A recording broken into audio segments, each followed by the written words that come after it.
El mito es un habla que constituye un sistema de comunicación. Se trata de un modo de significación de una forma.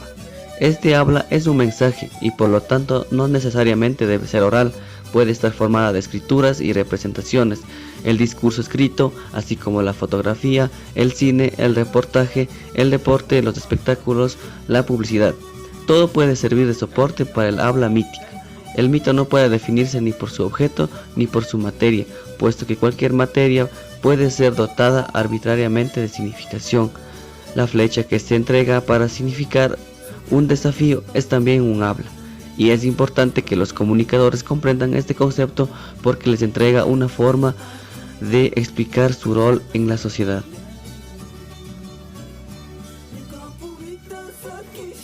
Los ritos comunicativos son ritos de la apariencia social que transmiten una determinada representación de la realidad y cumplen una función social, la de crear, reforzar el vínculo con el medio compartiendo el mismo espectáculo, creando así un consenso formal en torno al ver.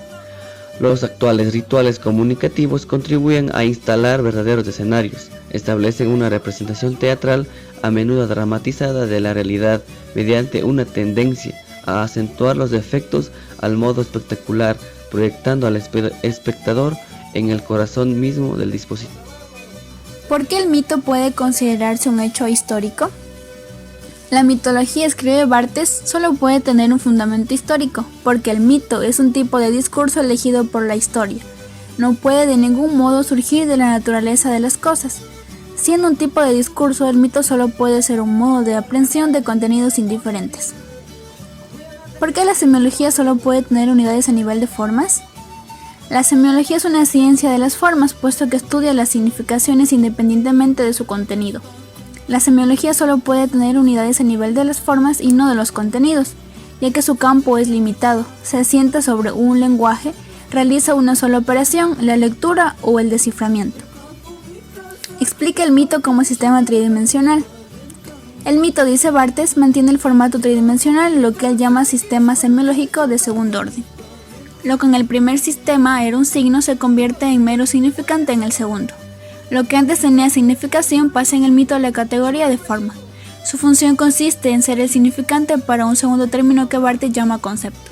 La síntesis de ambos elementos produce el signo mitológico. Por ejemplo, a una piedra negra puedo hacerla significar de muchas maneras, puesto que se trata de un simple significante. Pero si la cargo de un significado definitivo, por ejemplo, condena a muerte en un voto anónimo, se convertirá en un signo. La relación que postula la semiología entre el significante y el significado se apoya en objetos de orden diferente. No se trata de una igualdad, sino de una equivalencia. Mientras el significante expresa el significado, en cualquier sistema semiológico nos encontramos con tres términos diferentes: el significante, el significado y el signo, que constituye el total asociativo de los dos primeros términos, captando la correlación que los une. Por ende, en el mito es un sistema particular por cuanto se edifica a partir de una cadena semiológica que existe previamente. Lo que constituye el signo en el sistema anterior, en el mito se vuelve simple significante. Estos tres términos ahora los denominaremos forma, concepto y significación.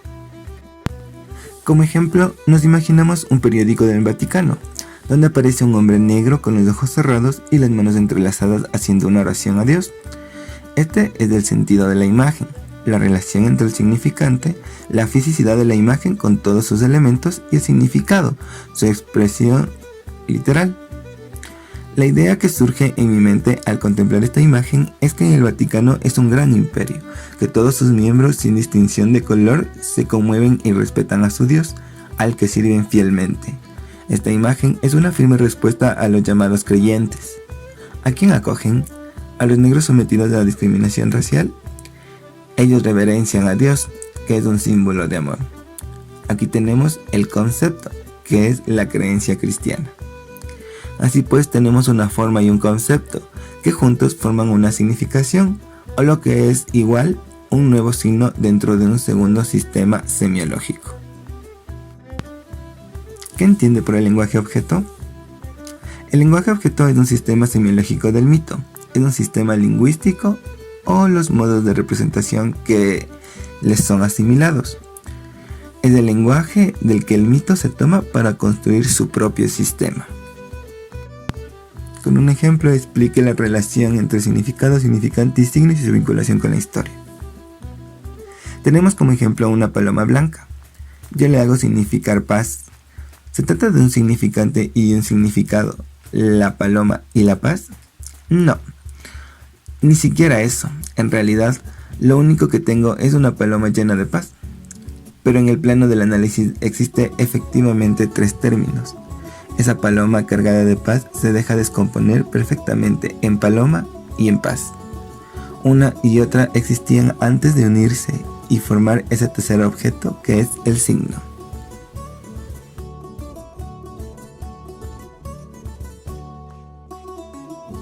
Esto quiere decir que el sentido del mito como suma de signos lingüísticos tiene un valor propio, forma parte de una historia.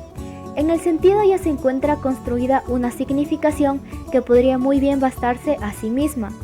El sentido ya está completo, postula un saber, un pasado, una memoria, un orden comparativo de hechos, ideas, de decisiones. Al devenir la forma del mito, el sentido aleja su contingencia, se vacía, se empobrece, la historia se evapora, no queda nada más que la letra. La forma del mito no suprime el sentido, sino que lo empobrece, lo aleja, lo mantiene a su disposición. El sentido pierde su valor pero mantiene la vida, y de esa vida va a alimentarse la forma del mito. El sentido será, para la forma, como una reserva instantánea de historia. La presencia de la forma es literal, inmediata. Un ejemplo tomando el mito de si te tragas un chicle tarda 7 años en digerirlo, la forma del mito sería la oración, lo que se entiende literalmente, de tal manera que se cree que es real, pero en realidad los chicles no se quedan pegados al estómago o a los intestinos. El mito constituye un sistema de comunicación, un mensaje, se trata de un modo de significación. La significación es el mito mismo, así como el signo susoriano es la palabra. La significación mítica nunca es completamente arbitraria, siempre es parcialmente motivada, contiene fatalmente una dosis de analogía. Para explicarlo mejor, se retoma el ejemplo anterior de si te tragas un chicle tarda 7 años en digerirlo.